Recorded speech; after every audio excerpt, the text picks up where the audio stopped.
Okay, wonderful. Yep, it's live. Great. So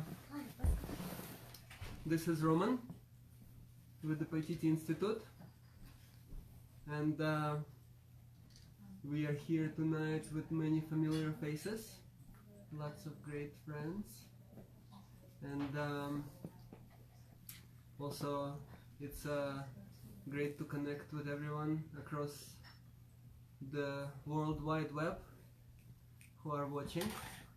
And tonight the topic is breathing ancestral wisdom alive, and this is a topic that has been coming up for a while, and I've been reflecting on that and keep reflecting on it continuously. And this is something that the ancient traditions our institute is dedicated to, and it is about building intercultural bridges, and it's also building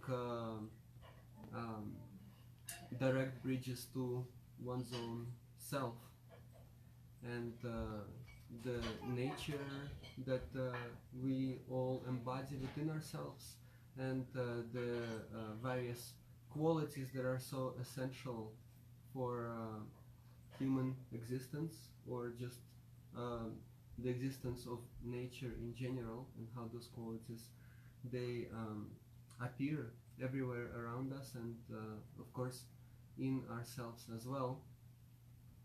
And something that is often taken for granted, and is maybe gets lost in the context of everyday life. And so breathing ancestral wisdom alive, it really is about breathing. And in the ancient traditions that we work with, these traditions, they are living wisdom traditions, and they are considered to be as essential as the very air that we breathe, sometimes even more. And also they are meant to be just as effective, and just as meaningful, and just as continuous. So it's not something that is done once in a while and kind of a good experience to have in the memory book, but something that is very relevant, something that is very intimate to each one of us. And so the indigenous traditions, both from the Amazon and in the Andes, and also the Tibetan lineage that we work with, they all relate to this true nature, to this original primordial state that is inherent within everyone, and is actually the source of life itself. And this state is something that is always with us, and at the same time it's often overlooked, and there is this kind of forgetfulness when all kinds of different distractions, all kinds of things happen in life. Yeah, this is maybe not in the first line of priority, and also sometimes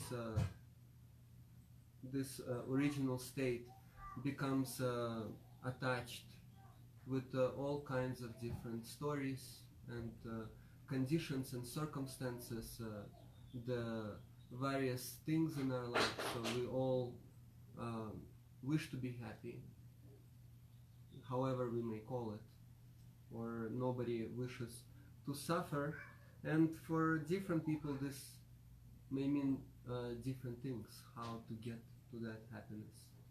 And yet the happiness itself, the state itself, is something that is indescribable, something that everyone knows deep inside themselves, on the level of being, on the level of energy, and something that this organism is striving towards. And you can see it even in the Western basic biological description, how our physical organism strives towards well-being, strives towards equilibrium, towards balance. And then there are all kinds of situations, experiences, circumstances that inhibit that. And often those are the things that we do to ourselves. And it has to do maybe with different lifestyle choices, different habits, different unhealthy coping mechanisms, different tendencies, and at the same time this organism is amazing despite all of that, despite all of those different things that are happening in many of our lives. This organism is still alive. And the indigenous traditions, they have been developed and created. The original intention is to actually honor this natural intention, this natural dynamic, the momentum, and to honor it in a way where this whole life becomes a training ground, becomes an opportunity for encouraging that, recognizing how there is meaning to everything, even to those self-destructive tendencies and all kinds of patterns of avoidance and distraction and basically running away from the issues in life and not knowing how to deal with them. And the breath, of course, breathing it alive, it has to do with just continuous remembrance, continuous reminder with every breath that we take, to recognize the greater organism, to recognize the atmosphere without which we cannot exist, to recognize the spirit, the spirit of our shared heart that cannot function without oxygen. And of course this has to do in the indigenous traditions with the passion of our lives, with meaning, with purpose, with that spark that makes us truly alive, not just dragging, miserable existence and having no meaning, no purpose, and just getting stuck in the hamster wheel, in the vicious cycle of mundane, but actually something that is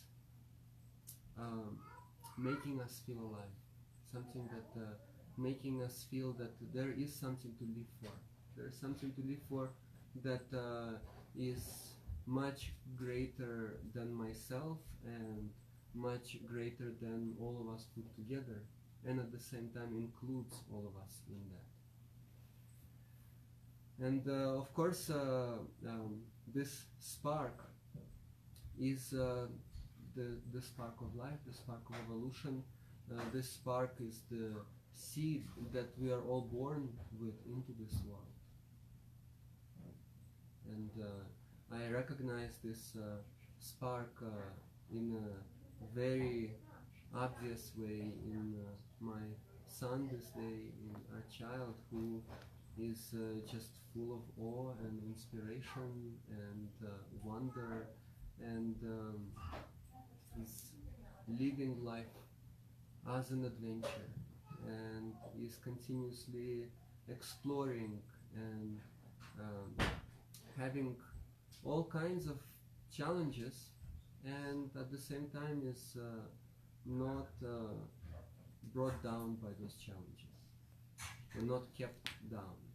He falls and he gets up and he continues and has this spirit, has this recognition of this universe that is alive, that is just filled with limitless possibilities. And so in our today's world, it's very popular for people to go to the ancient traditions and see that there is something special about them, and sometimes look at them as kind of a new, maybe, salvation. Okay, I'm gonna go to this ancient tradition and I'm gonna go through these motions, through some rituals, some ceremonies. Maybe they involve different magical potions, and it's gonna solve the problems for me. I'm gonna find something new to pray to, and it's gonna shield me from the harsh reality that I experience. And in my experience, and of course coming from that kind of mentality, I also had that initially. I'm just as guilty in that, and at the same time I found that that's not what these traditions were originally intended for. And I'm grateful for the teachers that I've had in these traditions that were not there just to entertain me or to pamper me or to tell me what I want to hear, but actually really show what it's all about, and allow me to verify it through my own experience. And so then I started discovering that it's just finding, adapting these ancient traditions to this conventional, conditional kind of way of living life, where I want something that can just do everything for me, and I want to fix everything and have everything to be perfect, so that I don't have to deal with problems in life, so that I don't have to deal with challenges in life. And I want to reach some kind of a state where I don't have to do anything. I can just lay back and enjoy life and float above the ground in a nice kind of fantasy cloud, and that's it. And that's not really what these living wisdom traditions are about, because they are living. It's something that has to be kept alive. It's not something that can be put into cruise control or worked with in an automated way, where it's some kind of a mechanism. And these traditions, they have been designed to reflect that, and to allow each individual to then translate it into one's own direct life experience, and how one's life is structured, how one's life is unfolding, and the particular circumstances and situations. And so of course meeting with some of these elders and the lineage holders, and recognizing this certain vibrancy, certain impartial aliveness and willingness to fully experience life and be open, and to have that bright spark being witnessed in them, is very inspiring. And initially it may seem like, okay, I want what that person has. You know, I you know I want to drink what they're drinking, and then of course drinking it and doing what they're doing, maybe imitating whatever emotions they're going through, and seeing that that's not it. That's not what it's about. These people, they can be great examples of what is possible, and yet it's not possible to walk in someone else's footsteps for this wisdom to awaken in my own life.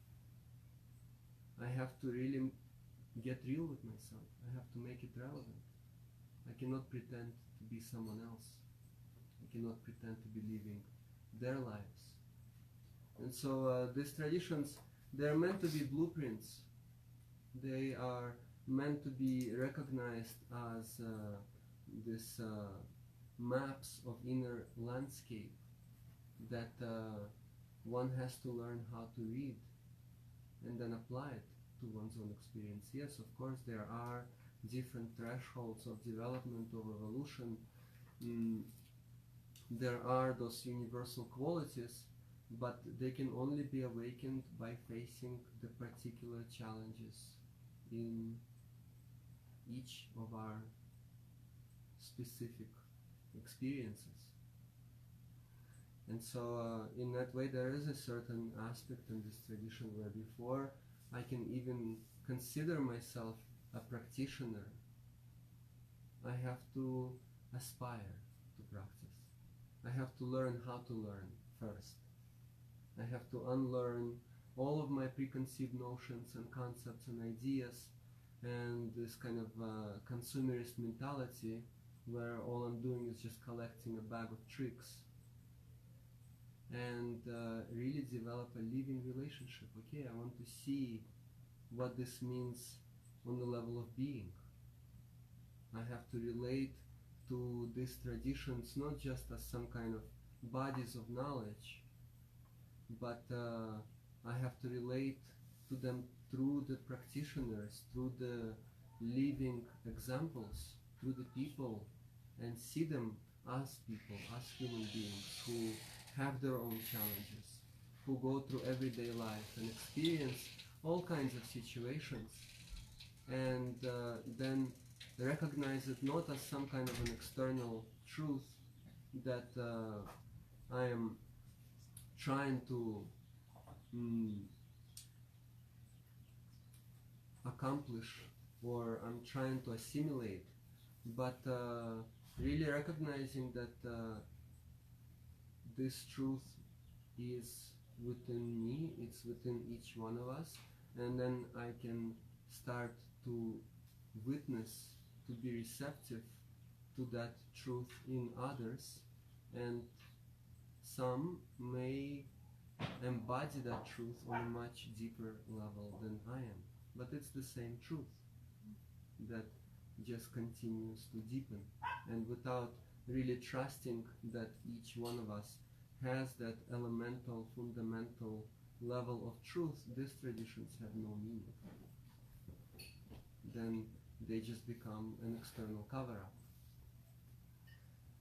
And so this breathing ancestral wisdom alive, it's recognizing something that has always been here, has always lived within each one of us, and then just like this little spark of fire that can be breathed more and more bright and put into the right container, into this good kind of stove, and have good kindling around it, and then it can start to become brighter and brighter.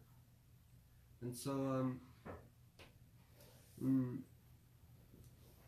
of course, it's important to see how, yes, there is this element of happiness involved. There is this element of inspiration, of passion, of great joy that is boundless, and at the same time to see that there are also challenges and difficulties and all kinds of situations that are necessary for this path to be effective. Otherwise, it will be too superficial.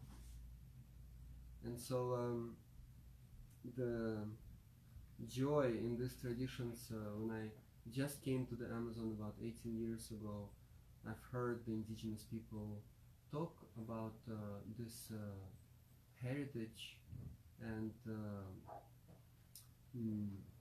birthright that we all have, which is to be happy just like birds fly in the sky. And of course it sounds very tempting. It sounded very tempting. And at the same time, you know, that was also a popular notion of many modern different ways, spiritual kind of philosophies, the different directions that don't necessarily have the lineage of many generations of people who have put it to the test, who put it to the trial of everyday life circumstances, and who lived in all kinds of harsh circumstances and saw that to be true. And then there is a tendency that, yeah, it's all supposed to be just very kind of fluffy love and light, and the sign of spiritual progress is that there shouldn't be any problems. And if there are problems, then something is wrong. And then trying to convince oneself that everything is fine. I have no problems, and I can create a life where there are no problems, and I just have to keep convincing myself and others that it's possible, and if I do it hard enough, then maybe it will be possible. And then it just becomes a very elaborate self-deception, and this kind of seeking of some kind of a magical pill, a quick fix, magical potion, living life that is just in a way based on very short kind of glimpses, certain happy moments that then go into numb kind of very sleepy, boring, mundane life that is just dragging itself, waiting for the next kind of psychedelic roller coaster to happen, so to speak. And at the same time, this kind of reference to the timeless happiness, to this joy, is something that is specifically pointed at this in these ancient traditions. It's not really bound by ups and downs in life, and it can be brought into every moment and can be experienced impartially, but for that it's necessary to actually get to know all of the challenges and get to know the workings of conditioning and really be present with that, which is not easy. And quite difficult. So it's very popular today to talk about happiness and how everything is great, and it's not very popular to actually engage in these ancient traditions in a way where, yeah, I have to get real with myself, and I have to really become vulnerable and honest with myself, and really make it painfully obvious all the ways that I avoid and ignore and escape and distract myself, and really throw in the towel when things get rough, and just want to give up, and stop the train, I want to get off. Okay, that's it, I don't want to experience this. And at the same time, life happens, life continues, and with all of the differences between the modern society and these ancient traditions, the indigenous people, there are still those universal thresholds that we all have to go through, no matter what. We all have this human body, we all have to go through all kinds of disappointments, we all have to go through failures, we all have to go through old age. I mean, some of us maybe don't, but everyone have to experience certain illnesses, diseases, loss of loved ones, and experiences of confusion, disempowerment, frustration, things don't go our way, and eventually death. And in modern society, those things are not so popular to talk about, to reflect. It's kind of like, oh, do you have to be a party pooper and drag everything down? Why can't you talk about something nice and happy and uplifting? But actually, without going into those things in these traditions that we work with, true happiness is not possible. True happiness is only possible when there is this fertile ground, this kind of mud of existence that is thoroughly prepared for that seed of the heart to sprout from.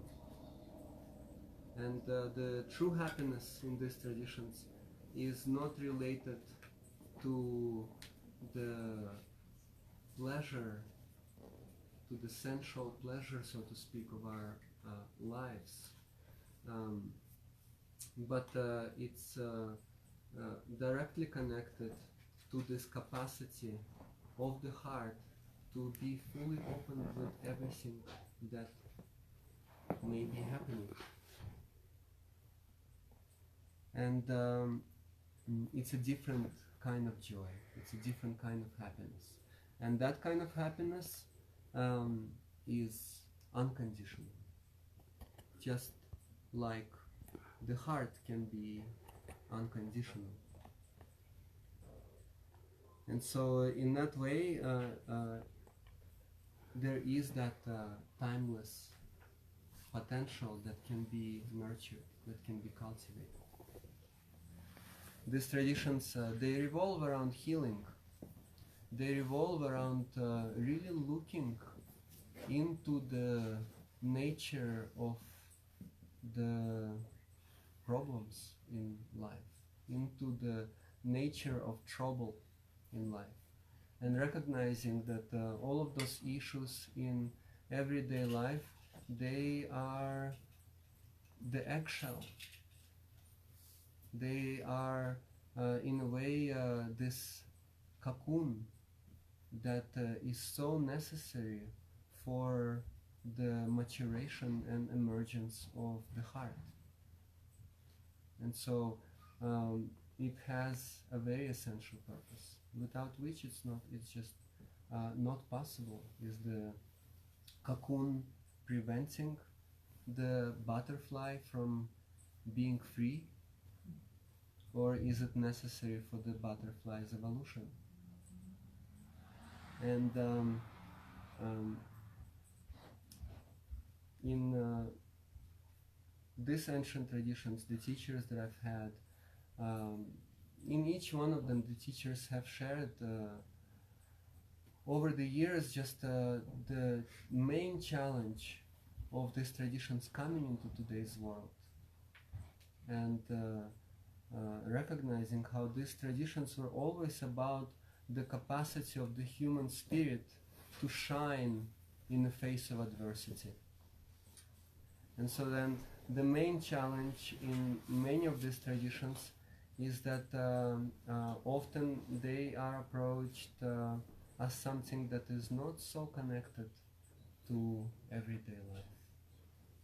They sometimes seem so exotic and so difficult to relate, to translate these traditions into everyday life, and so they seem to be often as this kind of separate island, fantasy land, this kind of what is it? Never Utopia, Never Neverland, Peter Pan kind of place. You know, I'm guilty of that myself. You know, at a certain point, I ran away. You know, when I was 22, 18 years ago, I ran away. 19 years ago, I ran away from everyday life. I just saw, okay, you know, this. I at that time I saw the society, the principles, everything was just, it seemed so wrong to me. And I thought to myself, I never want to go back. I want to go and just hide in the rainforest with the tribes and never come back to this society, because it's just completely wrong. And then living there for 3 years and seeing that actually I can blame it on external situations only for so long. But wherever I go, there I am. Maybe the first year I can maintain this illusion that I found some kind of a utopia, a place that is very different, very exotical. But then where I go, there I am. And then I have to meet my old self again with all of my different ignorances, all of the different things that I ignore, that I'm just not willing to admit to myself about. And so then it starts to become obvious. At a certain point, I had to make a choice, and I had to make a choice in a way where there was no other choice to make. It just became so painfully obvious that I could no longer avoid, could no longer ignore. And I definitely tried. I definitely tried to avoid and ignore and escape. And of course, it's such an ingrained conditioning that although I have recognized that on a more raw level of my life, it continues in many subtle ways. And that's what these traditions are about, is they are specifically geared towards learning to recognize it on more subtle levels and deepening that experience and seeing how easy it is to forget and get carried away by all kinds of different appearances and form an identity around all kinds of different enlightening experiences and think, okay, that's it. You know, I had this experience and that means that I've accomplished something. I've done my work and I don't have to do it again. And actually, right there and then, this kind of personality construct, this elaborate self-deception just sneaks right back in, and then very subtly often, and then catching myself when there is already a certain significant kind of wandering away from that original essence, which is not something that is fixed. It's not something that I can own, that I can possess. Okay, that's it, I possess it. It cannot be possessed, it can only be shared, and it cannot be grasped. The only way that I can actually embody it is by letting go, is by not trying to grasp and hold on to something and add it to my list of accomplishments, or another trinket that I can show off. And it's not based on some kind of external recognition. It's only based on the degree that I can really, how to say it lightly, own my shit, so to speak. How I can really compost all of the different things that I don't really want to see necessarily, or I'm not comfortable with. In these ancient traditions, in many of them, the essential rite of passage was actually about failing in a supportive environment, and not just failing because I want to just give up, but definitely trying and being encouraged, and seeing how meaningful it is to try to succeed, and then failing and not being judged or made wrong for that. And in that way, remembering the childlike essence, that it's okay not to know. It's okay to be vulnerable. It's okay to have unresolved issues. It's not wrong. It's an essential part of human existence. And actually, it's those kind of experiences, once I open up to them, that allow this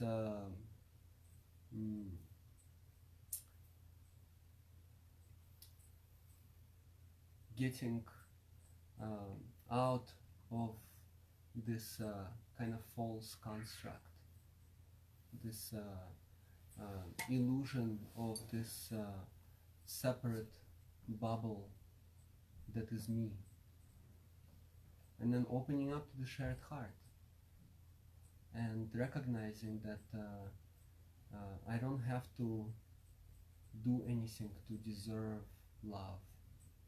I don't have to prove myself to anyone to be loved.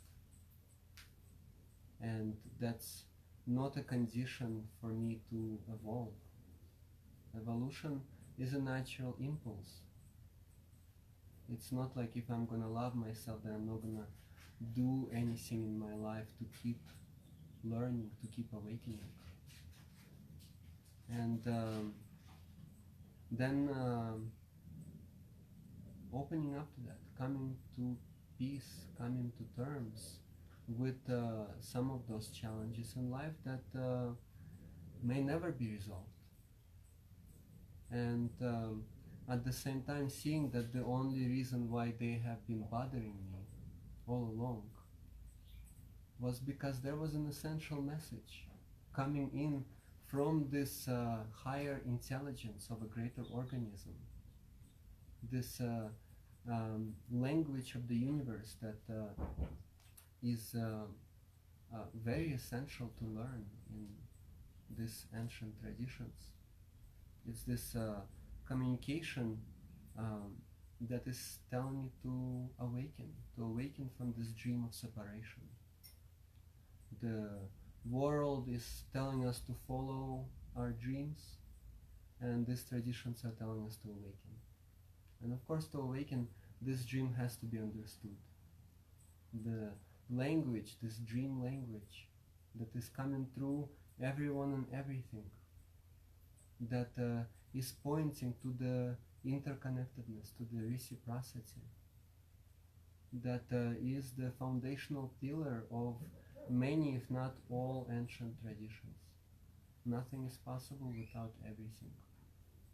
And it is that openness, that return to the childlike essence, that allows this living wisdom to awaken. Each one of us has come into this world completely helpless, completely incapable, without basic care and support. None of us would be here right now. And none of us had to say anything or do anything to deserve that unconditional love. And it is something that is often forgotten. And then there is some kind of competition, race, to prove that I'm good enough, that I'm worthy, that I'm better than others, that I want to be accepted, but I cannot say it directly. So then there is this whole personality that is often developed around it, all kinds of tricks. And at the same time, it has never gone away. It's only this belief system, thinking that it's not accessible. And actually nature is always here. The scarcity mentality is a man-made concept. In nature there is complete abundance. It's the essential principle of nature. And so these ancient traditions, they may appear sometimes to be some kind of a system, some kind of this etiquette that has to be learned, some kind of special ritual, but without actually connecting the dots and seeing what that means, what that ritual actually symbolizes. It doesn't have any meaning, doesn't have any sense. And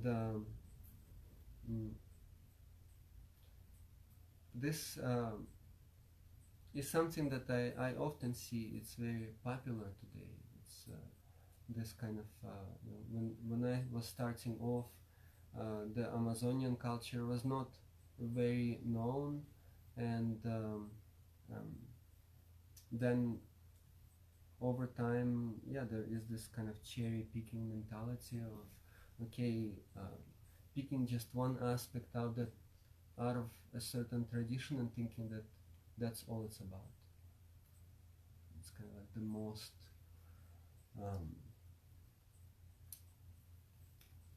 loud, the most explosive element, and then it becomes assimilated into the social conditions where it just becomes another kind of popularity contest or club, or who's gonna drink more medicine, or um, who is in on it and who is not, and those who are special and those who are who are not special, and thinking that just because I'm doing this, that makes me puts me into a different category. And actually, in these traditions, that's really not a factor. And the main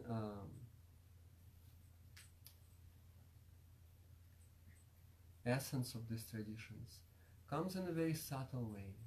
The true change doesn't come through this huge aha moment and this universal realization that we are all one, and suddenly that's it, and I got it all, and I'm so excited about it, and I'm just gonna tell the whole world.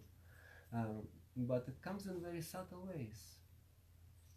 It comes over a long period of time of getting real with myself, and recognizing the work that I have to do, with being more open with all of the challenges in my life, with all of the different issues, with all of the different um, bad sides of myself, all of my weaknesses, and learning how to open the heart to that, how to come to a greater degree of acceptance, bringing the heart into all of those dark corners that I would rather just sweep under the carpet and pretend that they're not there. And it's really in that capacity of the heart, and not making it wrong, and recognizing that, yeah, I'm doing this because I don't know any better. And all of those different negative habits and coping mechanisms and substance abuse and whatever it may be serves its purpose. It has served its purpose.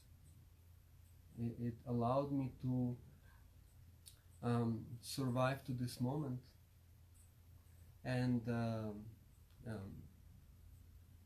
continue to be honest and really see, okay, well, how can I really engage with my experience, with my life, in a more meaningful way. And then naturally those things start to fall away without needing to fight with it and force it and be afraid or be just dominated by those kind of tendencies in life. And so then seeing, yeah, those are just habits that have formed out of not knowing, out of ignorance. And then once I know, I can start cultivating healthy habits, so to speak. I can start engaging in life in a way that is more inspiring, more meaningful, and old habits will continue to reoccur just because of that momentum, doing them for so long. But I don't have to make a big deal about it. Okay, that's just an old habit that is happening. It's not wrong. It's not something that is inspiring me. It's happening. There is no charge around it. It's not like I'm fighting it and this is a big deal and it's a problem and my whole life is revolving around. No, it's happening and I'll do it, but I'd rather do something else. I'd rather do something that is much more fulfilling and inspiring. And then starting to find more and more opportunities to engage with life in a more meaningful, in a more inspiring way. And then naturally those old habits start to dissolve, they start to fall away. It's no longer a struggle. And that's what these traditions are about. It's a art of no resistance. It's learning how to recognize and open to oneself, to one's qualities, to one's own circumstances and conditions, and recognizing it very intimately. I have to really get to know and see my life objectively without being charged around it, without being so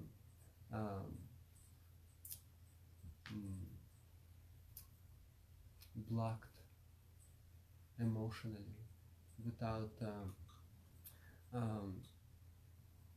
needing to just frantically cover things up because I don't think I have it in me to face all of those different situations, experiences, to engage with some emotions, some feelings that have occurred in my life and then are continuously being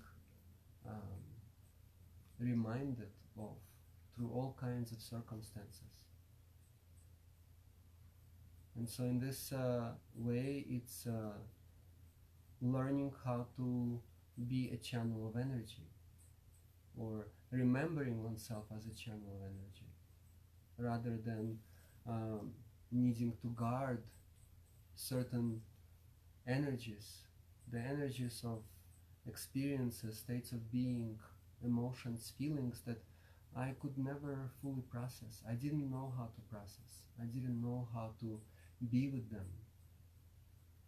And then I pushed them away into some dark corner and put a lot of effort to hold it there until the time that maybe I'll know how to engage with that. And then to such a degree that I even forgot about.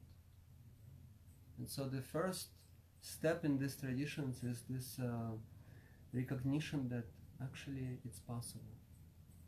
It's possible to face all of those different aspects of being life, all the good and bad and the ugly. And just that recognition is already a huge step on the way. Most of society today doesn't have that, doesn't have that access to the living wisdom traditions that show an example that it's possible. And so then the whole society is designed around this entertainment industry, the convenience, the comfort that prevents evolution from happening. One of our indigenous elders once said, excessive comfort makes us weak. There has to be some challenge in our lives for continuous awakening, for continuous evolution to happen. There has to be some struggle, and if that is just covered up, then it becomes a very meaningless zombie type of existence, where there is nothing to live for, and it's just a random life, and all we have is those little momentary glimpses of instant gratification that are so abundant in modern world, followed by this underlining despair. And yeah, I know people who cannot um, be in a quiet atmosphere, who have to have a radio turned on at all times or a television playing. And if it stops, um, there is this anxiety, there is a stress coming to the surface. I have to deal with these deep issues in my life, and I don't know how to deal with them. And there is this irrational fear around it. I cannot even allow myself to admit that, and I have to immediately cover it up. And just try to have this continuous show. The show must go on, no matter what. And of course, it doesn't matter how good the show is and how expensive the Hollywood production is. There are still all kinds of gaps. There's all kinds of different imperfections in that kind of camouflage, in the cover-up. And it still pops through. It comes through the nightmares at night, which in the indigenous traditions there are no nightmares. And often in our work people come to us with dreams that we decode based on that ancient language, and then we start seeing how, yeah, it's not scary at all. It's actually pointing to something that is very beautiful and very loving, something that is transcending this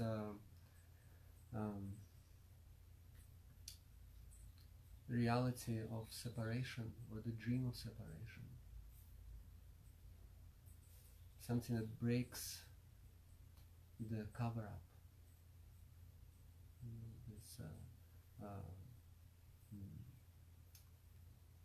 mask. And of course there is a lot invested in that mask. Instead of really being vulnerable and seeing all of the challenges, there is this persona, there is this construct that is essential for life to engage and interact, but that's not really who I am. And yeah, it's kind of an easy fix to just forget that there's something more to it, and then yeah, I am my profession. I am whatever.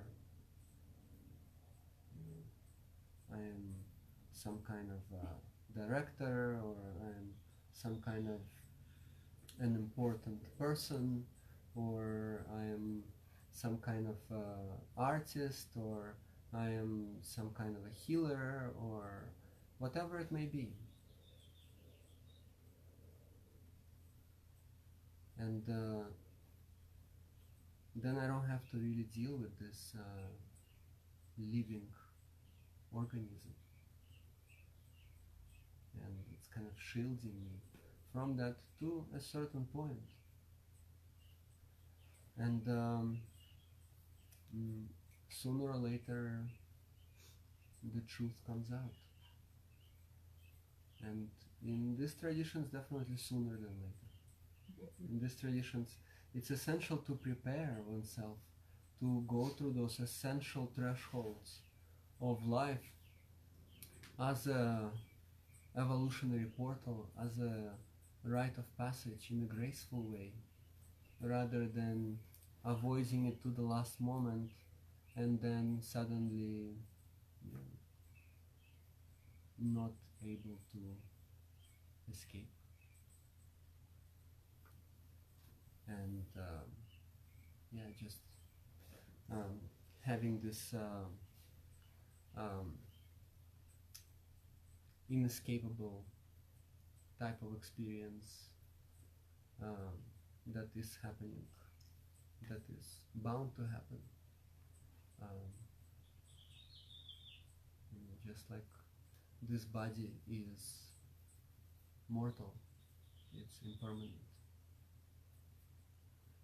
And so the sooner the better, right? Finding a greater purpose than oneself, finding something that keeps living, this spirit of the heart, finding oneself in others, finding others in oneself, seeing how the ancestors, they keep living our hearts because they were able to embody those universal qualities that are greater than life, that capacity to love, that capacity to give oneself to the beauty of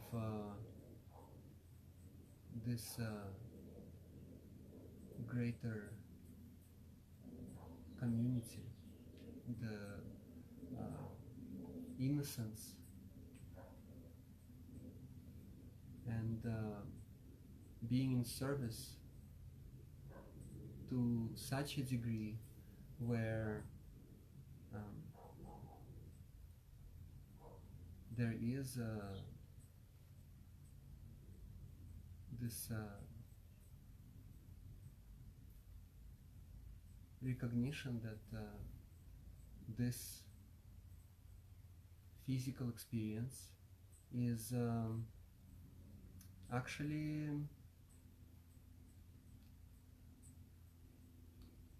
a way to cultivate that connection, a way to return to that original creative source in a fully conscious way, a way to recognize that beyond this separation there is this nature that is love, that is fearless love, that can be trusted. And this is something that is very meaningful, something that is very inspiring, something that goes beyond this body, recognizing that, yeah, I have this body and I can honor this body and nurture and keep it healthy, but I'm not this body. This body can be a vehicle, a vessel to the shared heart, to this experience of interconnectedness, to the embodiment of that organic greater intelligence. And that is a living wisdom. That is something that can be applied to all experiences, and then everything in life becomes an opportunity to verify that, to test it. Actually, there is unconditional capacity to be present, more and more unconditional. I can keep pushing the edges and see that, yeah, I've been avoiding this situation, but I can be a little bit more present with it and see that actually, yeah, that is inspiring, that is revitalizing, that I can be present with this challenge in myself, and then I can open myself to the same challenge in others, instead of being constantly reminded of something that I don't want to see. Everyone blowing my cover. Yeah, I'm not comfortable with something and I don't know how to deal with this, emotion and this pain, and then I experience it in someone else. And if I don't want to see it, I get upset at them. Oh, why did you have to appear in my life? I had such a good cover-up. I had such a good camouflage. I was able to put such a good mask. And then changing the attitude and saying, no, I'm grateful for my cover to be blown. I'm grateful for this elaborate self-deception to be exposed so that I can awaken to who I truly am, and seeing that there is something there. Sometimes it is heard like a fairy tale. Oh, the unconditional love and the true nature. It has to be experienced. It has to be lived. Seeing, yeah, I can be impartially present. I can be fully alive with everything that is occurring, no matter how difficult or challenging or blissful or pleasant it is. I don't have to get carried away by my experience. And then naturally life becomes joyful and fearless, and the heart awakens. The heart awakens from fearlessness, from this recognition that there is nothing to be afraid of.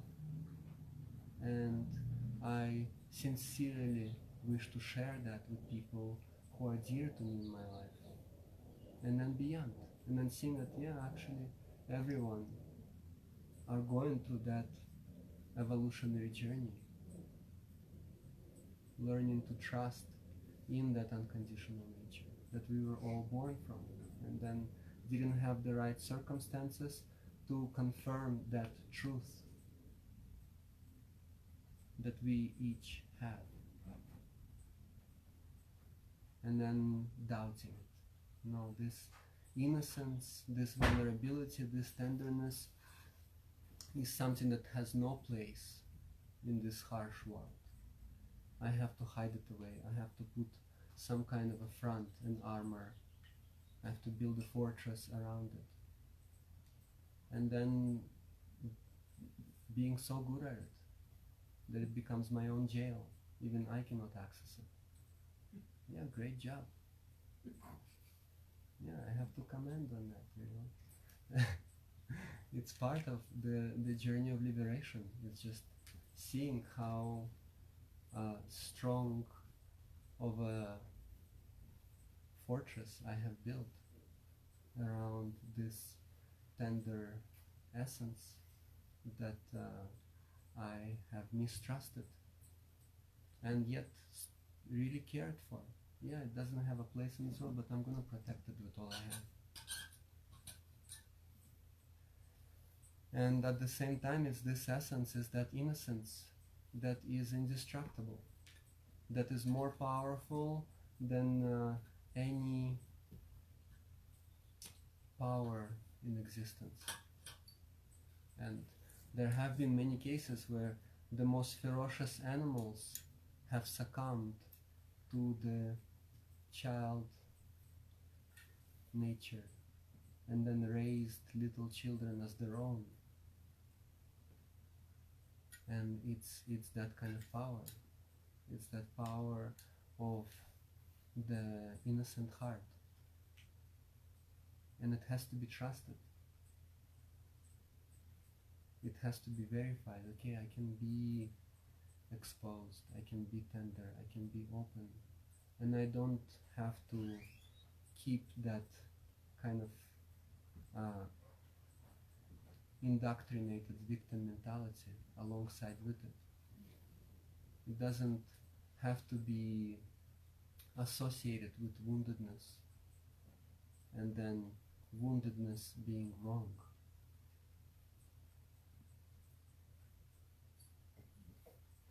And then all of those illnesses, all of those diseases, all of those problems in life, they become ornaments of liberation. That's how the Tibetan lineage we work with relates to them. And in the Amazonian tradition, they are related to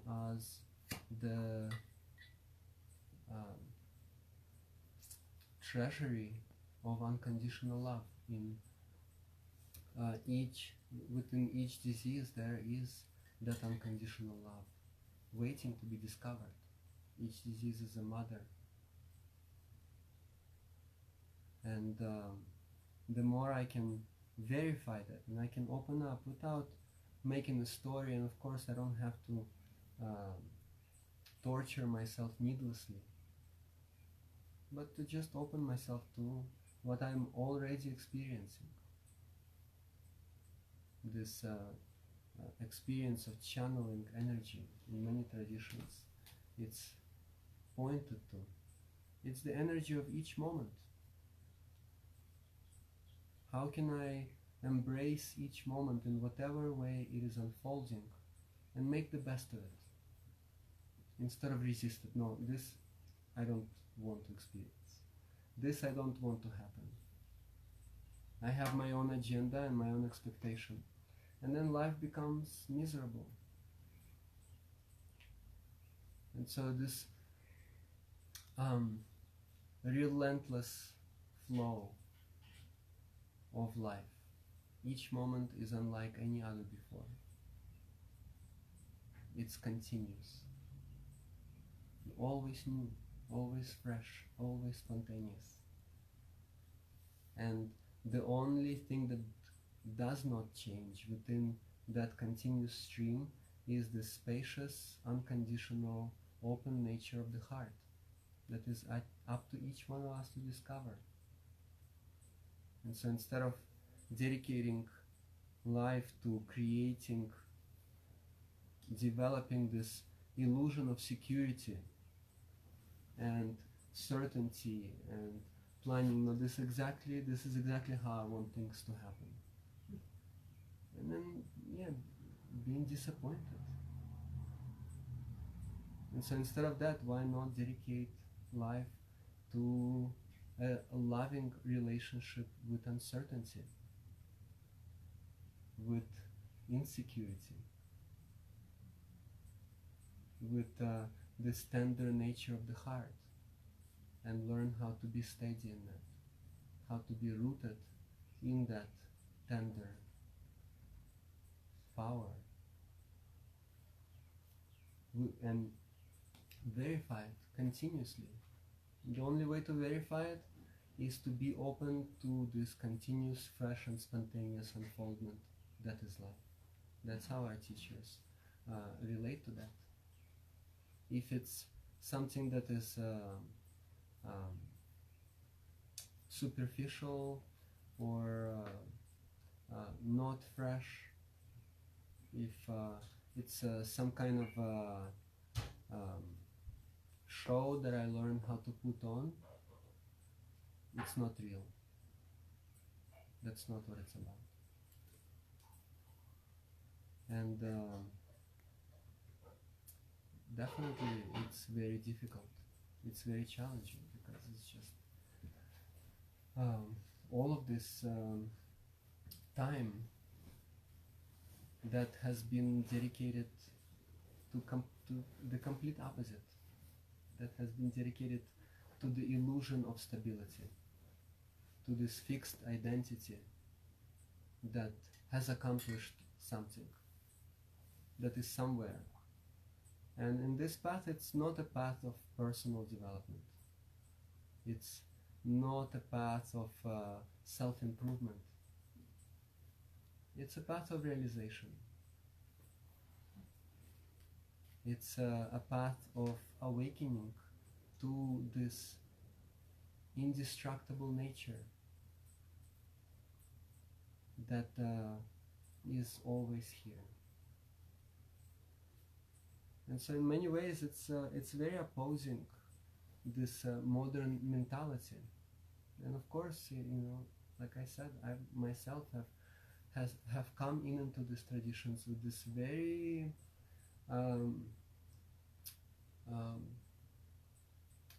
illusory idea of what it is,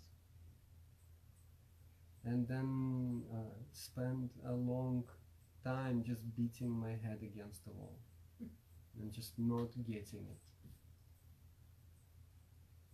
and thankfully having good enough teachers that were helping me see that I was not getting it, instead of trying to convince me that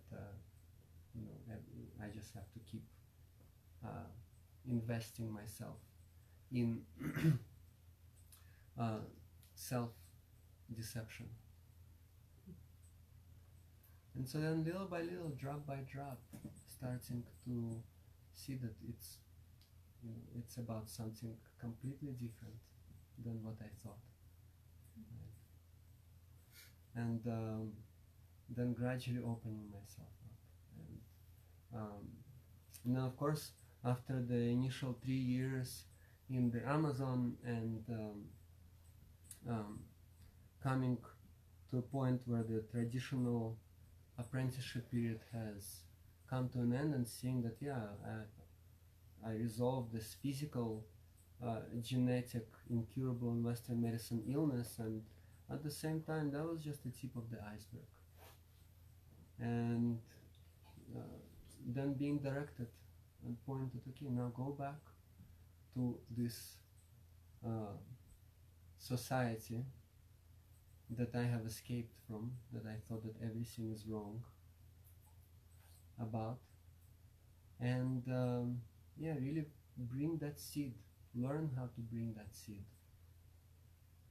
Of course, the ceremonies, the retreats, they are helpful to connect to that seed, to have a glimpse of it, to see that it is possible to be present with the experience, but then not to fool oneself that it's the conditions and circumstances of that retreat or of that teacher or of some kind of a magical potion that will substitute that nature, that will substitute this journey. And then saying, okay, now that I have seen that glimpse, I've seen what's possible, now how can I really bring that into life? And not expect some kind of conditions to be there when I experience it. And then going back into the society that I thought was wrong, and really recognizing that it was just that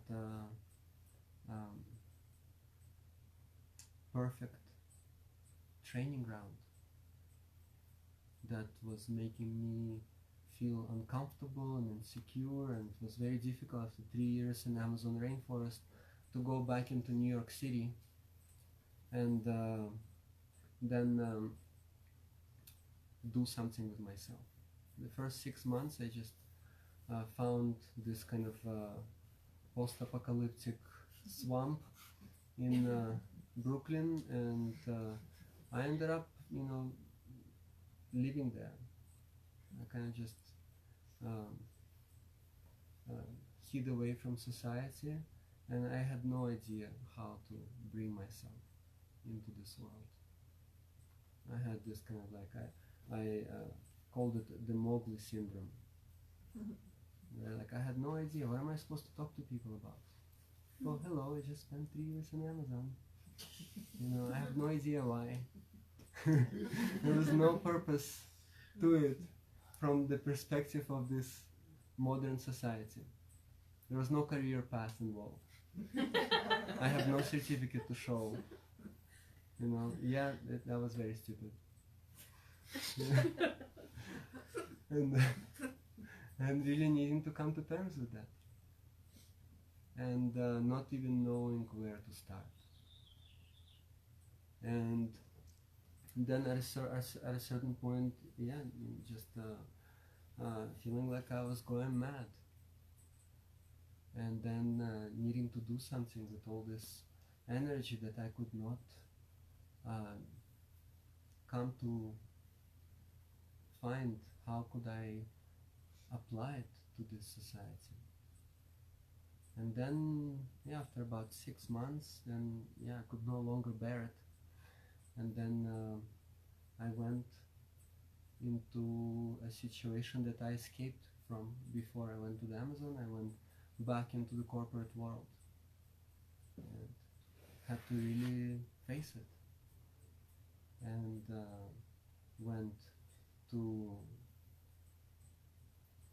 school full time, and I had to really occupy myself completely. Otherwise, it was just very. It was impossible. And then actually fully engaging, fully immersing in this society that I had so much negativity generated around, and really finding a lot of meaning and seeing how everything in this modern society is sacred in a way. You know, that's what people do to avoid being insane. I mean, it seems insane, right? But people have 9-to-5 jobs and have all kinds of different loans and mortgages, and engage in shopping and all of that, because that has become the sacred ritual that keeps people sane. It gives some meaning in the absence of anything else. And then starting to recognize that deeper meaning, that deeper purpose.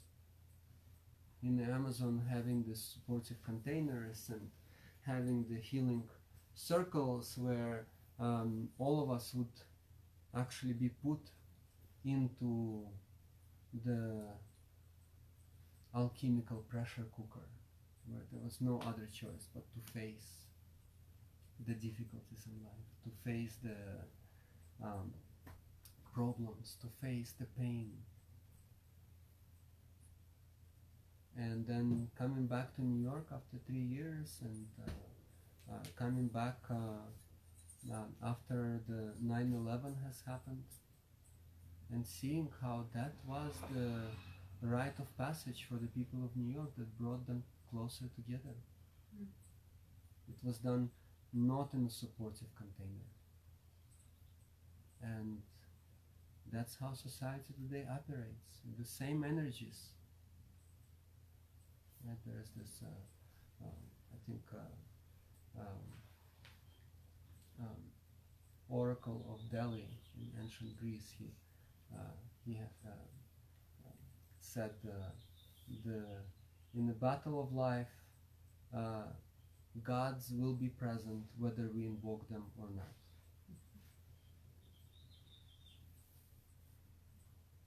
And so then all of those gods of love, of war, are present. This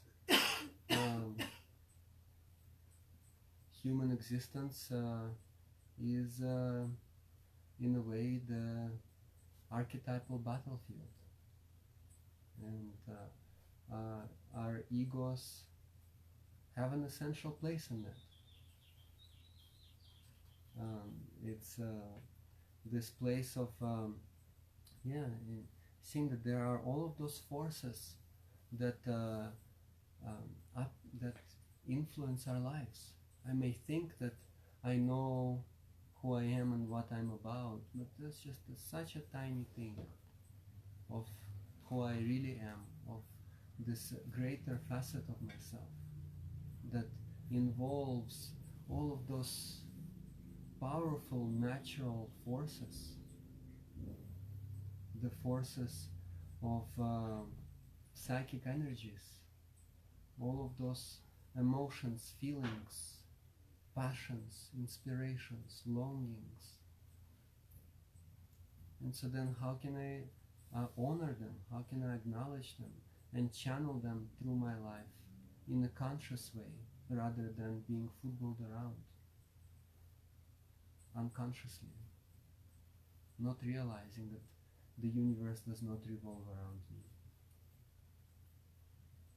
that there is a greater organism, that there is a greater meaning just than my own self-gratifying tendencies.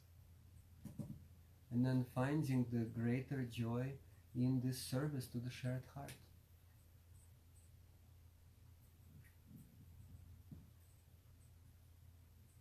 And so these traditions, they're considered to be the mystery initiation schools, where what they may initially appear as is something else entirely, where there is greater and greater meaning and purpose that is unraveled in these traditions. And it requires receptivity and openness rather than thinking, oh, I've learned how to shake this shaker or this leaf instrument, and I've learned how to sing a few songs and chant, and that makes me an expert. And that's what it's about. And I've learned some kind of a external ritual in great detail, and now I have a new mask to hide behind. And of course, with this path I've encountered challenges gradually emerging from this cocoon of society and learning how to share these traditions in the way that it was taught to me, and experiencing many frowning faces over the years, people really wanting me to have some kind of an appearance. So you're supposed to have this template of how a shaman appears like, or you're supposed to just show up as someone who doesn't have any issues, or this kind of like society of Facebook likes. Oh, I can keep an appearance better than you. And then definitely experiencing this kind of like peer pressure and practicing to withstand that. No, I know I'm gonna just be my kind of awkward and vulnerable and someone who doesn't have it all together self. And I'm gonna keep practicing what my teachers showed me, and I'm not gonna practice it perfectly, I'm far from, and I'm gonna see what it's about, and I'm gonna be with the problems and be with the challenges, and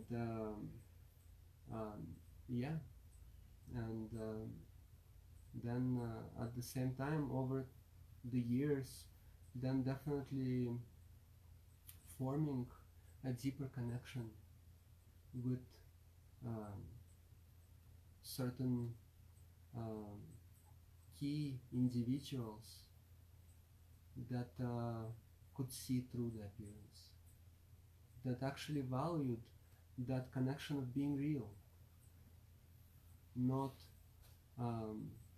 playing some kind of a game that involves this kind of like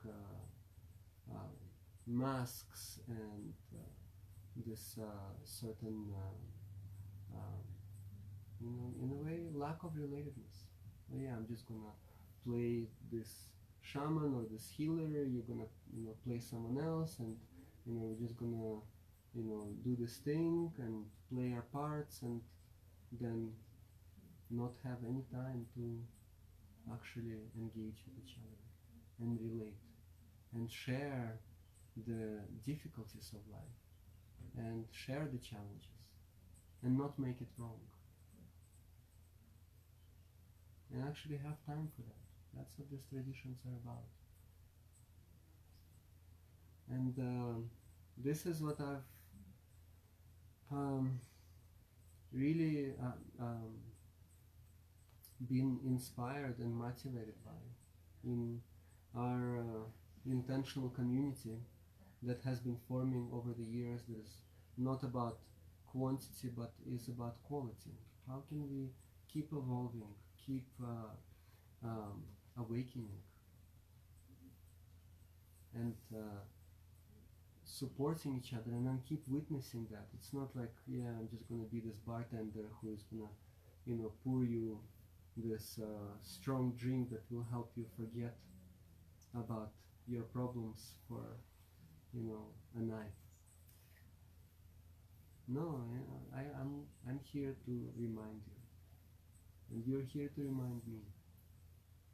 And then witnessing this real evolution, the evolution of return,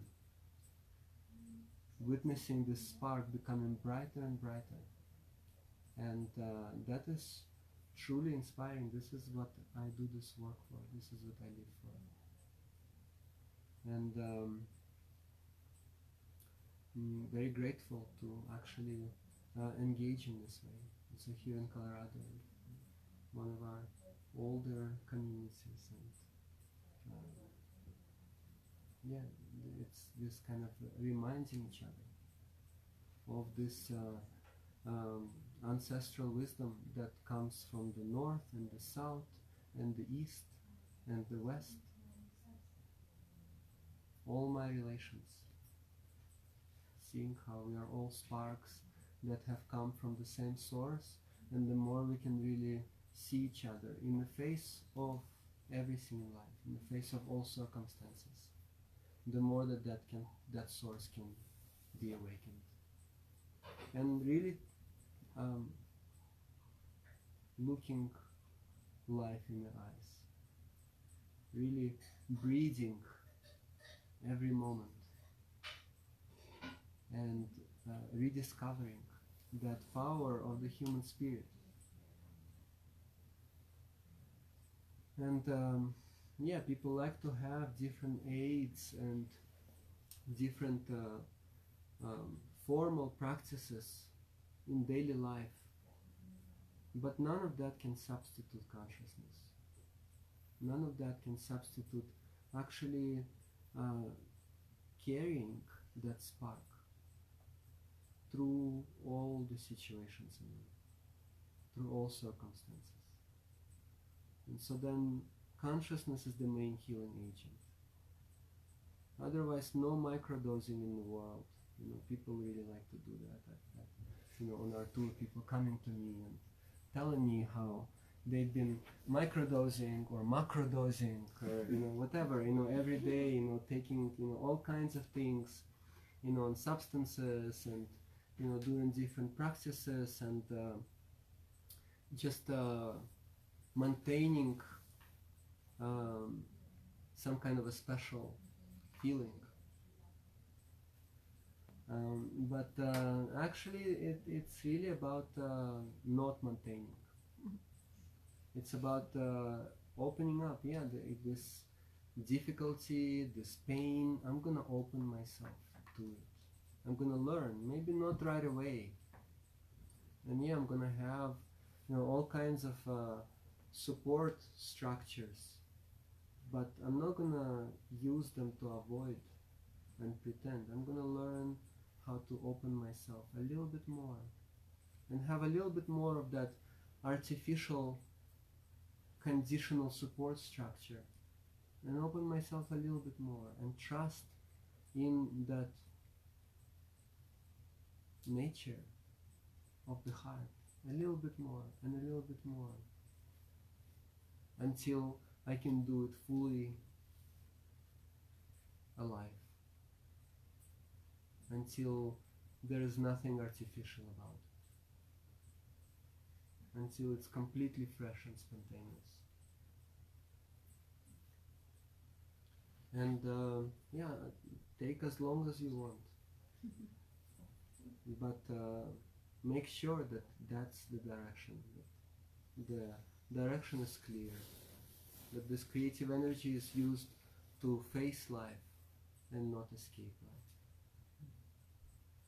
So I think that's good enough for today's talk. I've deviated from my usual format of sharing about these traditions, and very grateful for the healing circle, for the living wisdom that I keep witnessing in everyone, and without each one of us who are open to listening, to be receptive, these traditions wouldn't be alive. That's why it's called living wisdom, is because this wisdom keeps being alive through people like us, and that's how it has happened generation over generation. There had to be real people who were willing to apply it to their own particular circumstances and challenges, and not create some kind of a front. And so I'm very grateful for that. Very grateful to all of our community that is watching, and keep discovering that unconditional love. And so now we will have some time for question and answer, and people here can ask some questions or maybe share some feedback that is relevant to the subject, and also people in our greater community can share some questions, and then Cynthia, that I'm extremely grateful for walking this path with me through all of my illusions for all of those years, and so Cynthia will share some of it as well. Roman, you had mentioned that excessive comfort. Kind of say that again. Excessive comfort does something about what creates more unconsciousness. You get comfortable, so you don't get to evolve. You don't get to see challenges. Excessive comfort makes us weak. Roman, repeat the question because they won't really hear. So the question was about the excessive comfort, what I mentioned in terms of the excessive comfort, and I mentioned in the talk that one of our elders shared that excessive comfort makes us weak, and without having challenges, without having to actually work hard for the necessities in our lives, without needing to face the circumstances, then there is no evolution. The evolution just doesn't happen when there is excessive convenience and excessive comfort and entertainment and distraction, and then it just creates a lot of complacency. And so for the indigenous people, I've witnessed the people that I've lived in as some of the most happy people I've ever experienced, and also as people who had the most difficult circumstances in life. And because of that, learning how to appreciate the simple joys of life. And it's the kind of spirituality that is very practical. It's very earth-based spirituality, where if I'm not going to take care of the seeds in the garden, then my family is not going to have anything to eat. If I'm not going to come together with my community and create shelter, then basically the energy of nature is going to overrun us. If I don't,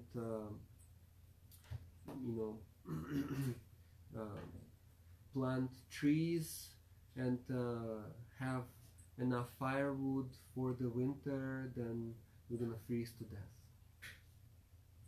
And so in the East there is this saying in Zen, in Zen Buddhism, before enlightenment the monk chops wood and carries water, and after enlightenment the monk chops wood and carries water. But it's a very different type of experience. And so it's really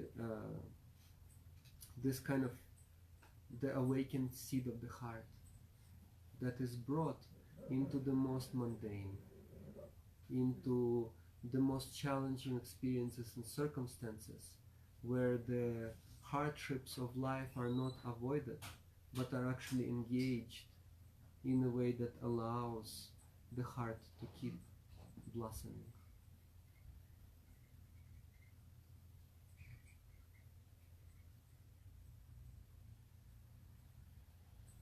I have a question about the kind of like the habit energy, and how you said when you see the old habits arise, you know, noticing them, not fighting, not buying into it.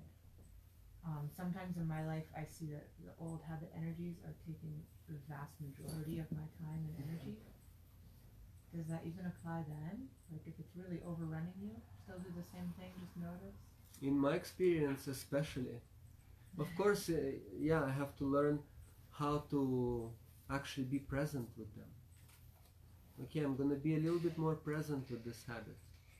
And just observe it. Yeah, I keep doing it, but I'm not doing it mindlessly. Okay, I'm going to really be present and see, what is this about? What is it about this habit that is so enticing for me?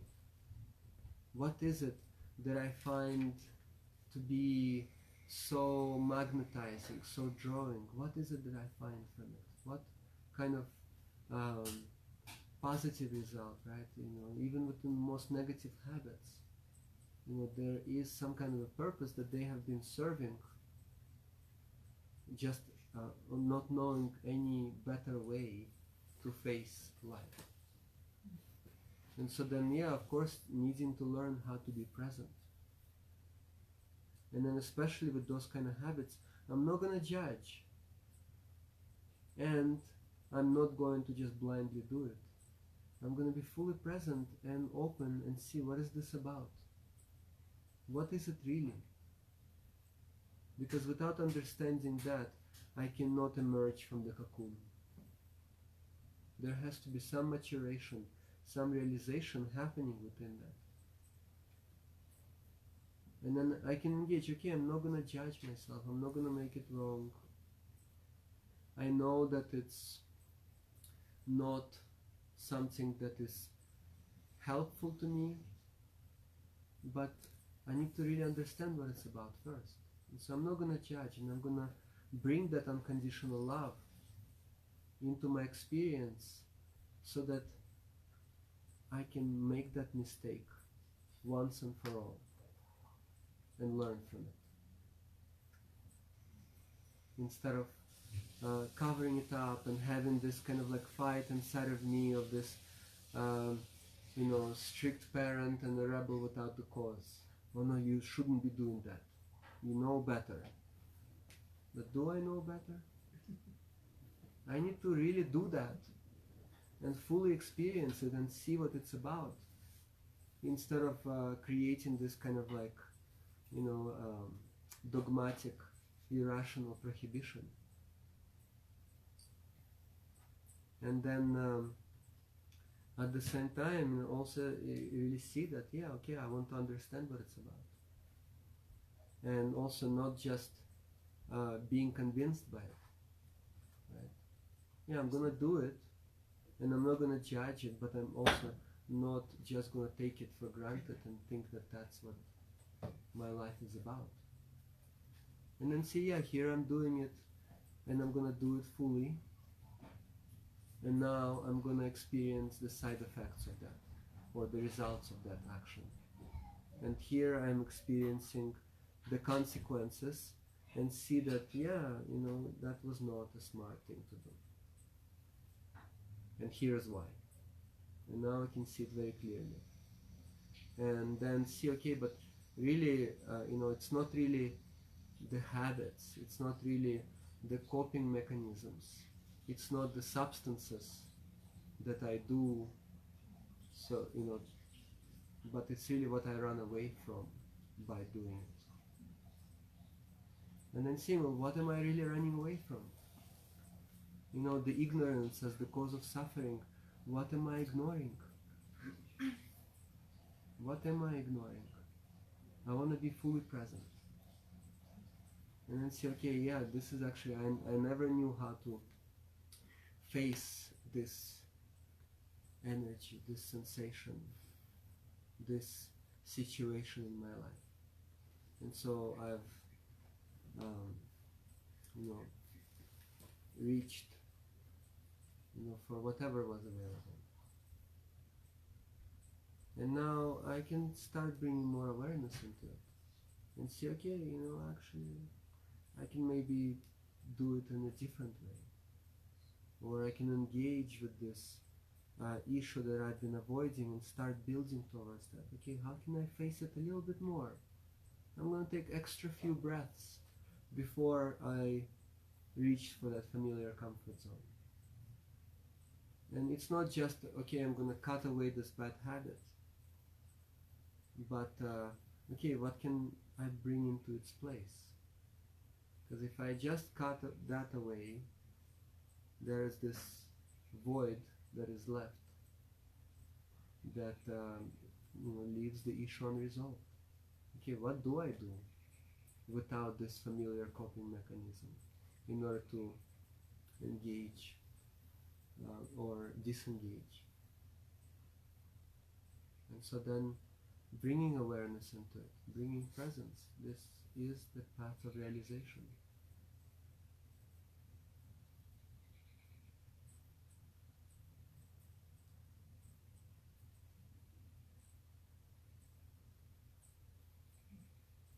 Roman, will you sit a little closer to the camera for the sound? And Shoni has a question. Mm-hmm. Roman, can you speak to the dream of separation in context to the movement of decolonization? Yeah, the movement of decolonization,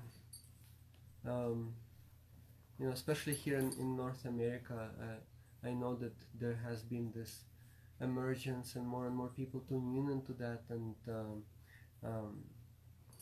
over the years here in North America, I have a few good friends in the Northern Native American tradition, and I've known a few elders, specifically from the Lakota people, and one of them was Caney the Iron Cane, who was a great grandson of the Crazy Horse, and he was a dear friend who passed away years ago, and known a few more people,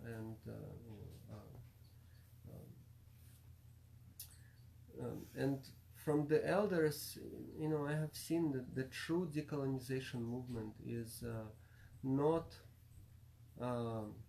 becoming what they were fighting against. And I think the recent Standing Rock movement was a beautiful example of that, where it was based on those original principles of this tender power, not fighting, not responding to violence with violence. It's that power that the elders have always spoken about, and I have also seen it to become misconstrued, where there is this kind of wounding, which definitely shouldn't be ignored, and at the same time, there is also this kind of more maybe younger, not such a conscious response that is based on a lot of rage and anger and a lot of disturbance and not so much of that heart presence that rises above, that is more noble than the opponent, than this kind of like colonizing mentality. And this colonizing mentality, it's not based on a particular race. In the Native American tradition, they had this term for this disease that they saw the Westerners being sick with. Not everyone. But at that time, definitely there was that majority of the sickness they called vetico. I think that was the name for it in the Northern Native American tradition. And rather than, seeing specific individuals as the enemies, seeing that it was that sickness of separation that was the wounding of the Westerners as well, who have been colonized. Now, there are also many people who are awakening to the indigenous nature of the European culture, and how there was a lot of war and enslavement and indoctrination that came to those people, and then that sickness took over. That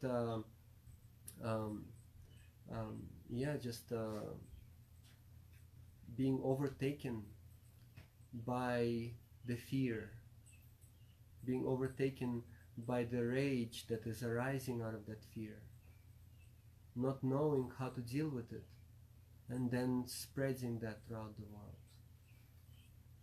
And so it didn't only happen here in the Northern America, not only in Southern America. Yeah, this is the more fresh situation. But the indigenous people in the Amazon, and also here in the Northern American culture, the elders, they still remember that it's not what it's, it's not about blaming, specific external people for that, because then, it just perpetuates that disease. It's really seeing, I'm not going to give in into that. I'm going to maintain that open, unconditional heart. I'm going to embody that living wisdom. I'm going to carry this lineage instead of becoming what I fight against. And in that way, there is healing. In the Eastern culture, there is this saying, hatred can never overcome hatred. Only love can overcome hatred. This is ancient and eternal truth. And it doesn't have a copyright on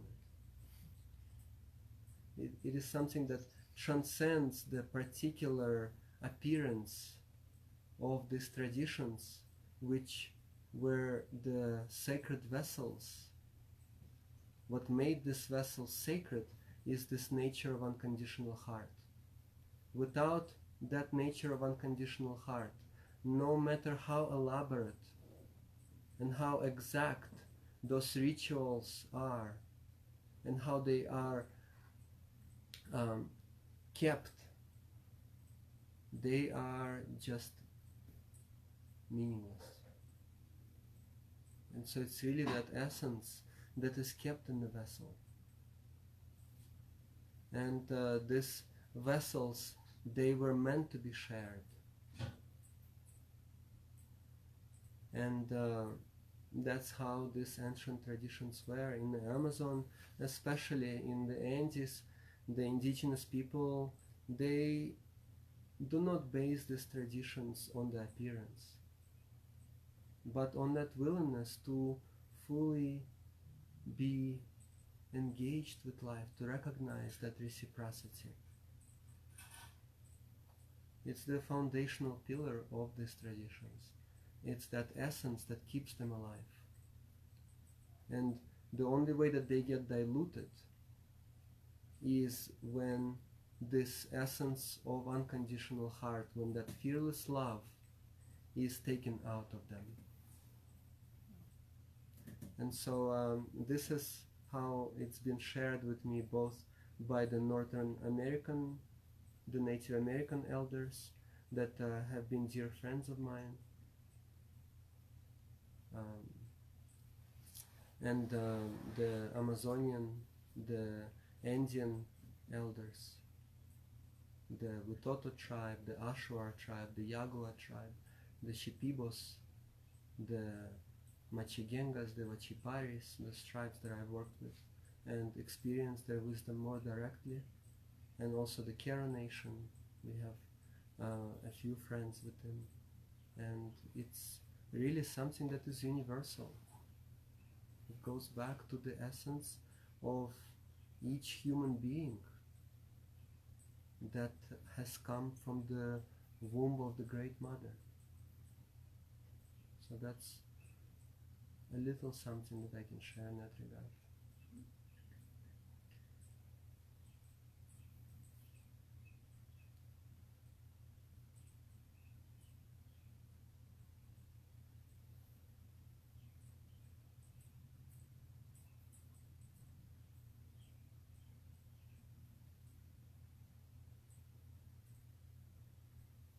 How would you say the Paititi Institute is different from other schools? And you mentioned the path of self-development and kind of getting a certificate or accreditation or something through the retreats that Paititi is offering. How is that different from other modern schools? Well, And maybe repeat the question, because how is what Paititi Institute work is different with what other organizations, other schools are working with, and the retreats that are involved in that, and what is the work gearing towards, and what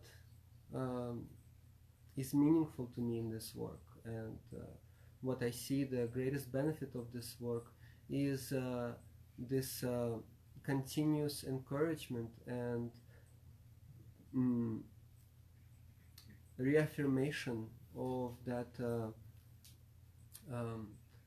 truth within each individual, and bringing that through in ways that are relevant and can be practiced and engaged with in everyday life.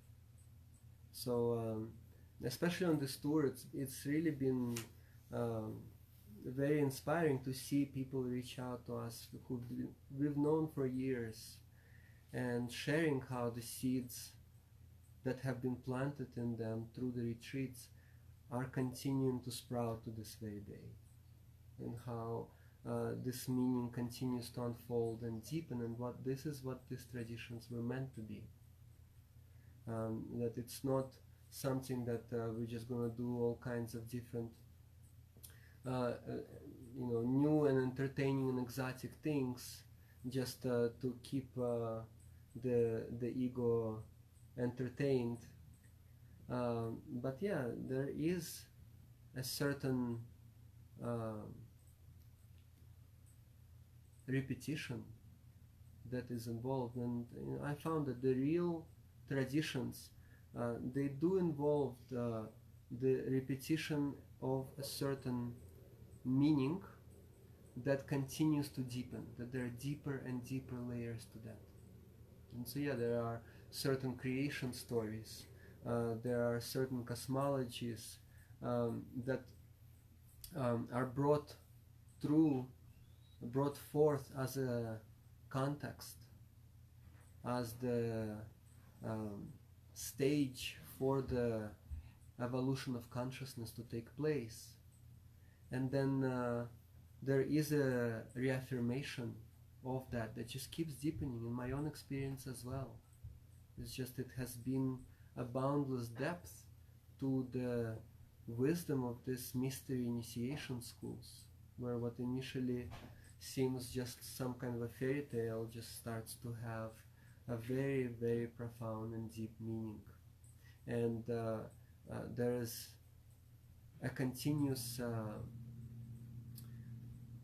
engagement from the side of each individual where it is made real, it is made relevant. It's not just covered up by the appearance, by the particular style of the different schools and lineages that we work with, but where there are different methods that are effective for different people at different stages of their life.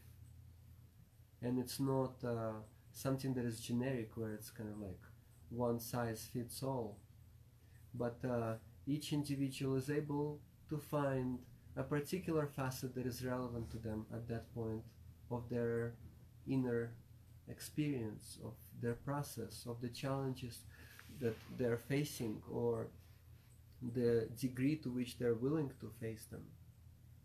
And then those seeds, they start to sprout, and then more and more meaning starts to come through. And these traditions, they work with the recognition of the embodied essence of that alive wisdom, where it's not about just accumulating a bag of tricks. You know, this is one of the most meaningful things that I found about these traditions, is that it is about developing a real human relationship with the practitioners, with people, with the real experiences, with the real struggles, witnessing that maturation of each individual in the way that they engage with life in a very tangible way. And this is not something that I've encountered very often in my own life, in many different paths and traditions along the way, and I've learned to really treasure that when I have found that. And of course, our path is not for everyone either. And there are many paths available today, and many traditions, and there's a place for everything and everyone. And at the same time, what inspires me is really to have a container, to have a path, to have an access point to people who really wish to get to the root, and who wish to get very real and not avoid anything, and go as deep and as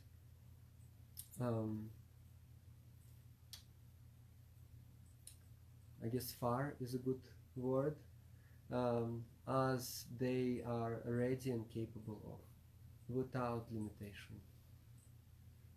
And so and of course, another part that inspires me about these traditions is that there are no secrets, there are no special tricks. Everything is available. The knowledge is not hidden. It's not something that is given only to some special ones. There is no ticket to heaven that is sold, but it's available completely, without hiding anything away, without keeping anything, and then can be applied by each individual to the degree that they're willing to actually be real with themselves. So these mystery initiation schools, they're not mysteries because something is kept away, but because it's only possible to understand them to the degree of being willing to engage with oneself.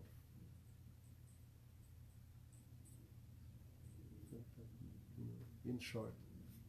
Then you're speaking about looking life in the eyes and being present with everything, and that comes, and the question that I have is, like a lot of times in my life, I do try to hold a positive space and also be a good reflection, especially to the little people. And you being a father, how do you face, I mean, it's kind of general just with everyday people and the public and peers and friends around you, but also for the children, when you're going through something and you're looking death in the eyes and you have, you know, you see that you're in the middle there, life and death, and it's not, you know, all rainbows and unicorns, and you really want to, you know, be a positive example through the experience of death as well, and you have the little people around, but you're, you know, also grieving and being real about the feelings and what's happening, loss and transformation. How do you balance that, especially with the kids or people that look up to you, when you're having a day, like for me it's like, oh, I don't feel happy right now, so I just want to go be by myself. Let me just repeat your question. I understand what you're saying.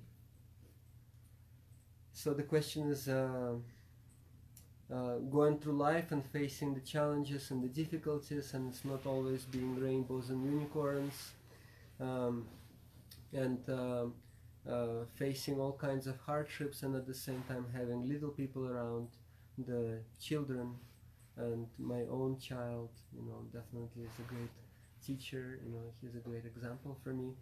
And so how to engage with that when I don't want to be around people at that moment, and I'm going through something very difficult and needing to be around children at the same time, and so how to really engage with that.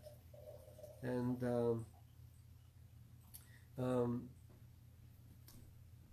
this is something that I continuously reflect upon and also struggle with, and at the same time also know that there is a lineage of real examples of people who are just real teachers about how to be so abundantly open and fearless and present and joyful whatever happens. And I'm not always able to do it, and at the same time I know that it's possible. I know it is a practice and it's often not perfect, and I've struggled a great deal in you know, for you know, a major portion of my kind of new stage of life, that is fatherhood, because of wanting to be a perfect father and wanting to give my child everything that I have not received as a father, and not being able to, and failing miserably, and really struggling with that, and then tuning in into the wisdom of these traditions that I work with, and seeing how they approach that, and then recognizing the wisdom is just so profound, where they speak about us not coming from our physical parents, but through our physical parents, and that no matter how old we are always children of the universe, always learning, and how we cannot be perfect parents, no matter how hard we try. And at the same time, it doesn't mean that perfect parents don't exist. They are the universal parents, the Mother Earth, the symbol of that unconditional love, no matter what, always reminding us of that full support. The Father-Son, that bright light of consciousness that is continuously realizing just how unconditional this love is, impartially shining, no matter if it's an industrial city or if it's a beautiful rainforest. And yeah, those are the universal parents. Those are the universal qualities that I can open up to. I cannot possess them. I can channel them through myself without making an identity out of that. And then also being real, and relating to my child also as a human being, not just playing some kind of a role. And yeah, not hiding my own challenges. And yeah, it's been he's been just a profound teacher for me of that. Instead of trying to shield him from, which is natural, from the challenges of life, or completely not let him experience them. And it's been the hardest part for me is when he hurts himself. It's like my heart just shatters, and it hurts me more than him. And yeah, I'm still struggling with that, but I do see that yeah, it's part of life. I cannot completely shield him from that. And yeah, I can do my best, but then the rest is, I have to really honor his life experience and honor my own life experience. And that's been, just very helpful and profoundly healing in my own path, in my own journey. So yeah, that's what I can share about it.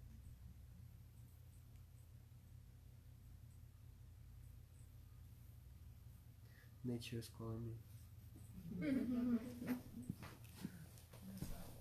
So if you want to maybe share about some of our events coming up in Meanwhile? Sure.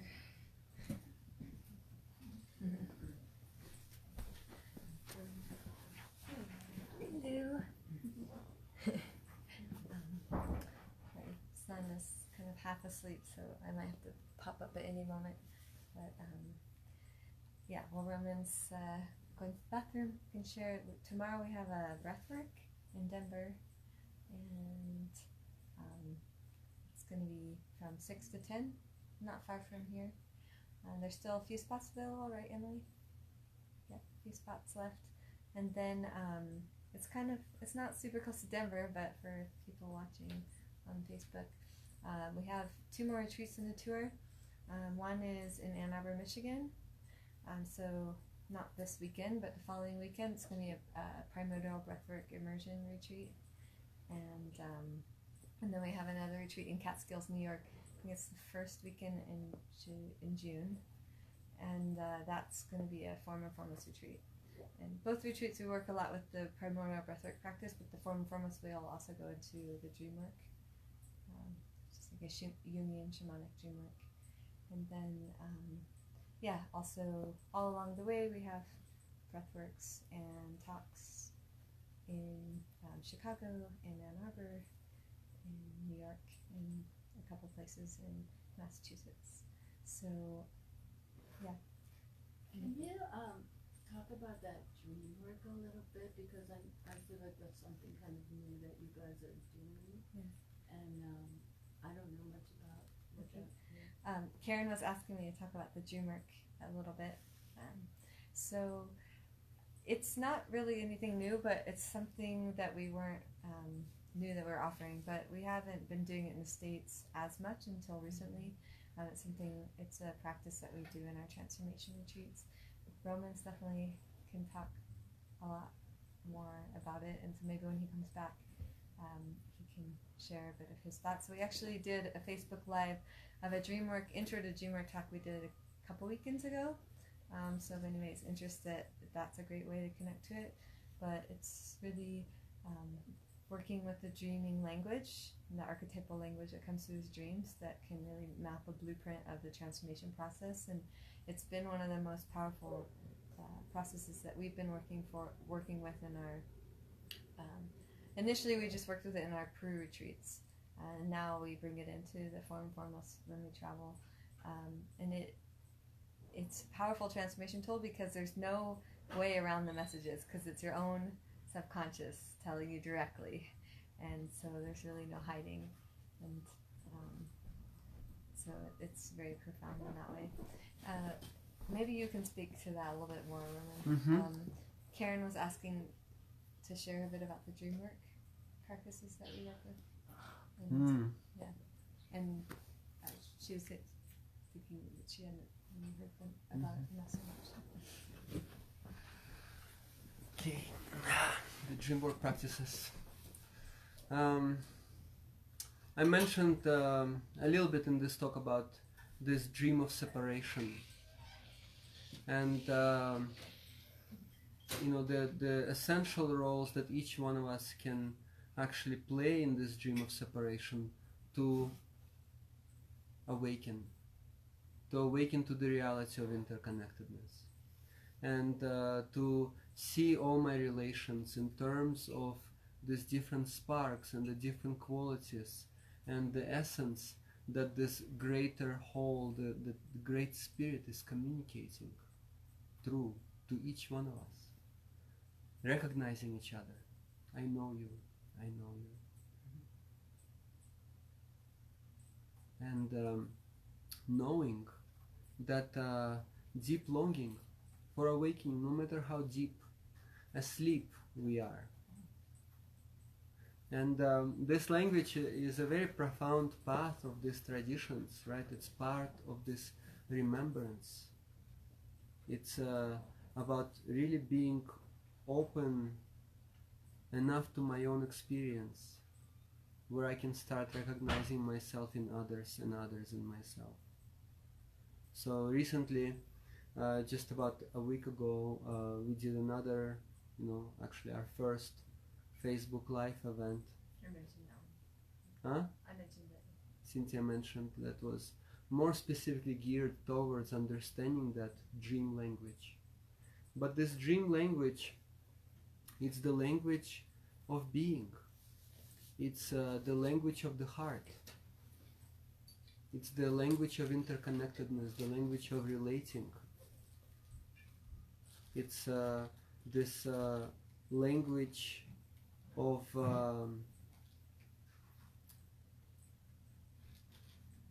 greater purpose to this life. Not seeing this life as just some kind of a random, separate, meaningless experience, but it's this recognition that everything around us has a symbolic, poetic, metaphorical meaning. Not just living this life in a very mundane way, but it's really this recognition how everything in our life is a symbol for awakening, is a symbol for the greater openness of the heart-centered presence.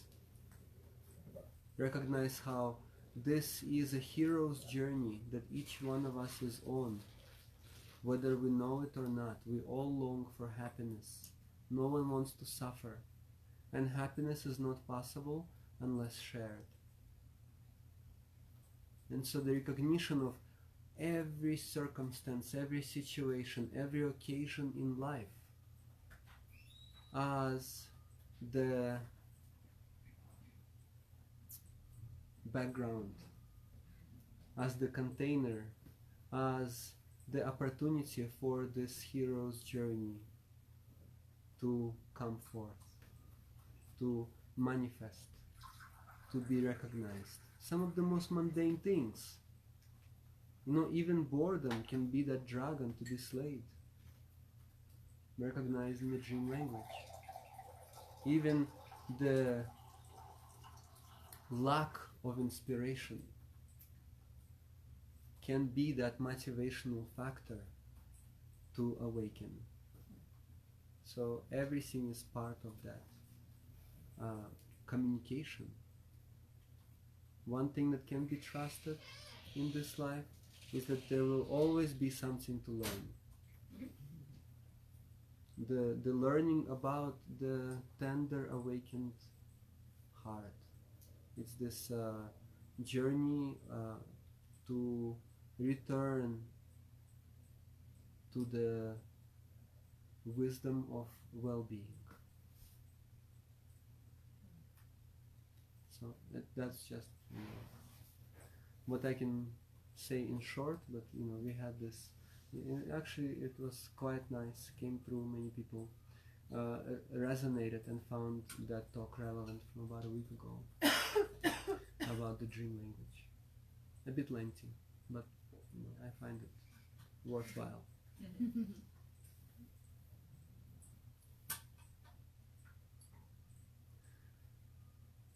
So I think that's good for tonight. Some food for thought in dream language. So again, much gratitude everyone to keep making this work possible, to keep allowing these lineages to stay alive just a little bit longer and a little bit longer, and then go through generations.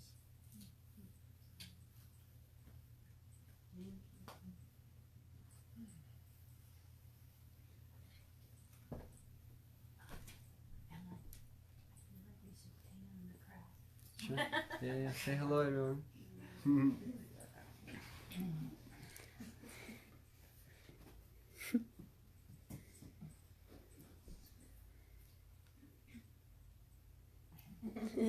No pressure.